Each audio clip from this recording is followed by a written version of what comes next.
What happens when you go to work every day is your staff and your patients put you up on this pedestal every day. You're the doctor. And you know, you kind of get that little ego thing going, and all of us need that to sustain dentistry and keep going in dentistry and enjoy it. But what happens when you sell your practice on Friday, Monday you wake up and you don't have the patients and the staff calling you doctor?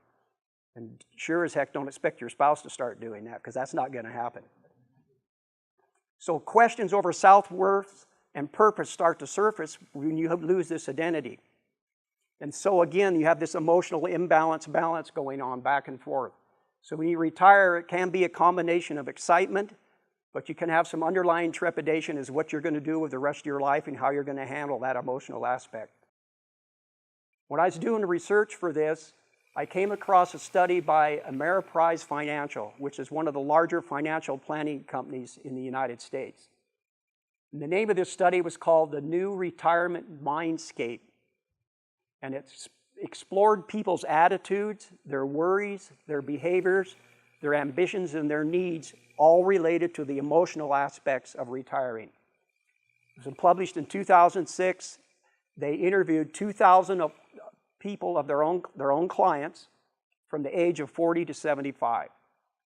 And the general conclusion they came to was that the emotional aspects of retiring is not a single event. It's not like you sell your practice, you go through an emotion for one day and you move on with the rest of your life. They felt that there were 5 distinct and predictable stages that they identified in this study. And each one of these stages, which we'll go through, has their own complex emotions and needs that affect other areas of their life. So the first stage that they came up with was the imagination stage. And this is at a point in your life where you have a lot of priorities in your life, and retirement isn't one of them that you're thinking about. It's way off in the distance.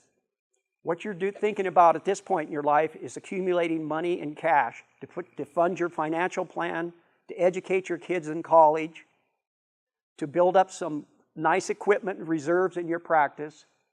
So those are other priorities you have in your life, and financial planning and emotional planning is kind of in the back part of your brain and you're not thinking about it at this point. So when they interviewed these people, they had positive views of retirement at that point. 65% had high expectations of adventure when they retire. 53% felt empowerment when they were going to be retired. And 44% felt like they were on track. But again, this is 15 to 6 years before you actually retire.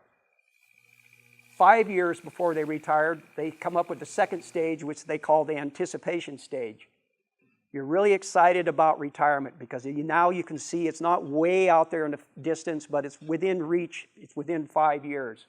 And they felt that people at this point still had a lot of positive emotions. But 2 years out, when you can really see it, you can almost touch that retirement, this is when worries and anxieties start to mount. The emotions really intensify at this point. And 22% of the people that they interviewed said that they will feel a sense of loss after their working years are over. Meaning, what are they going to do with the rest of their life? And again, the bottom line is people who plan have less worry and anxiety at this point. The third stage is the liberation stage. This is retirement day and 1 year following retirement. Otis Redding took a little while to come on there. You've all probably heard of this song, Sitting on the Dock of the Bay. But this is right when you're getting ready to retire. And if you've all imagined this when you retired, I'm sure every one of you have. You're sitting on some dock somewhere in the Caribbean or Hawaii. And you're just wasting time because you don't have to go to work anymore. You're on full-time vacation mode. And this is all what we're working for, isn't it? This is what we want to do.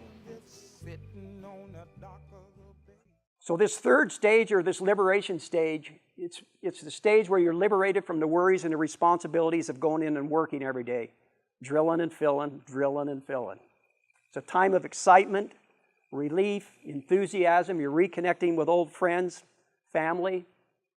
You're traveling now. Instead of limiting yourself to 1 or 2 weeks in your vacation, you can vacation for 4 or 5 weeks, 2 years, who cares? You don't have to go to work.